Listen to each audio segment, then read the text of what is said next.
la compagnie Physipro. Je vais donner quelques explications concernant un de nos coussins. Un coussin qui a été développé ici à partir de maths de pression. Et on a travaillé en collaboration avec l'Université de Sherbrooke pour le développement de ce coussin-là, pour certains rapports, puis certains tests qui ont été faits avec un groupe de personnes, d'environ 30 personnes qui ont été en essai, qui ont été aussi calculées comme étant une partie de la société, en fin de compte, qui pourrait être utilisateur de ce type de coussin. Donc, le coussin pression zéro a été fabriqué à partir de mousse d'uréthane. Comme vous le voyez, chaque coussin chez nous possède une housse d'incontinence avec la possibilité d'être ouverte .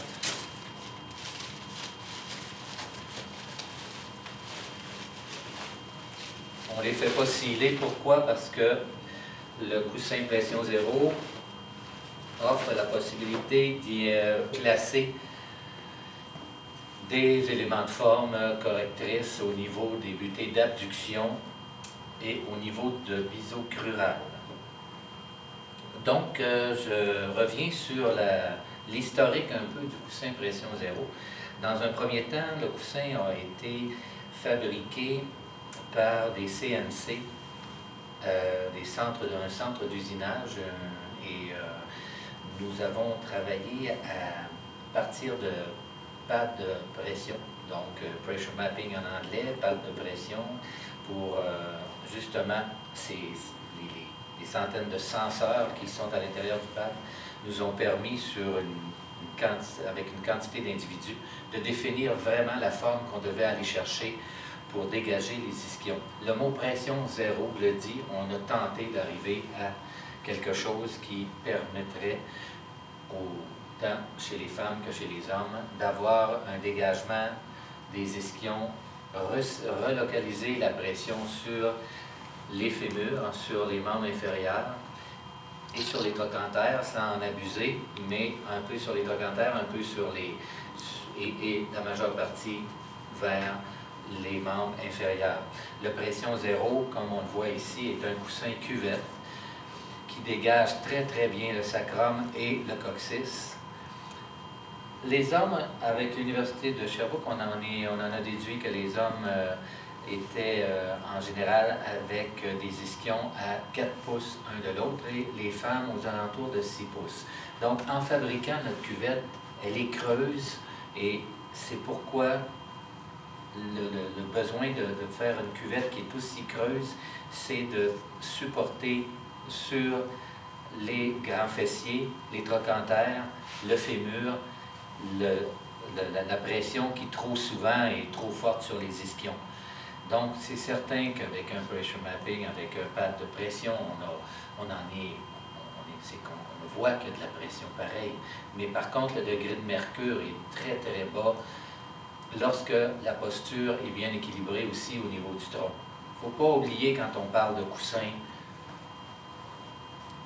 que la posture, le dégagement de pression sur le bassin dépend d'un ensemble de positions. J'ai parlé dans d'autres séquences de bien positionner notre individu, notre client dans son fauteuil roulant en premier lieu. Une bonne bascule, la bascule nécessaire, l'inclinaison de dossier, des grandeurs de fauteuil qui sont conformes, la hauteur des appuis-pieds. Jamais oublier la hauteur des appuis-pieds. Plus que les appuis-pieds sont hauts, plus vous avez de pression sur les ischions. Plus que vous allez augmenter votre bisocrural, plus que vous allez avoir de pression sur les ischions. C'est certain que s'il y a des glissements, il faut mettre des bisocrurales pour empêcher cette bascule postérieure du bassin.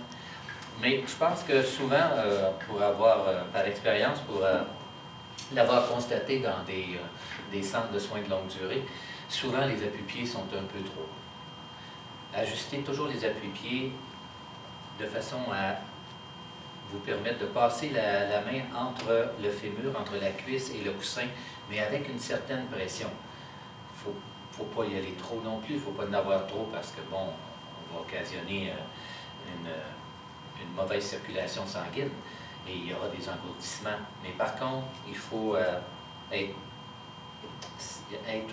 certain de notre hauteur d'appui-pied, justement pour dégager les ischions. Essayez-le vous-même sur un siège conventionnel, un siège ordinaire, puis vous constaterez que quand les pieds sont bien appuyés et bas, automatiquement la pression se répartit beaucoup mieux sur les membres inférieurs. Donc la cuvette, elle est très appréciée. Il y a plusieurs sortes de coussins, il y a plusieurs sortes d'individus.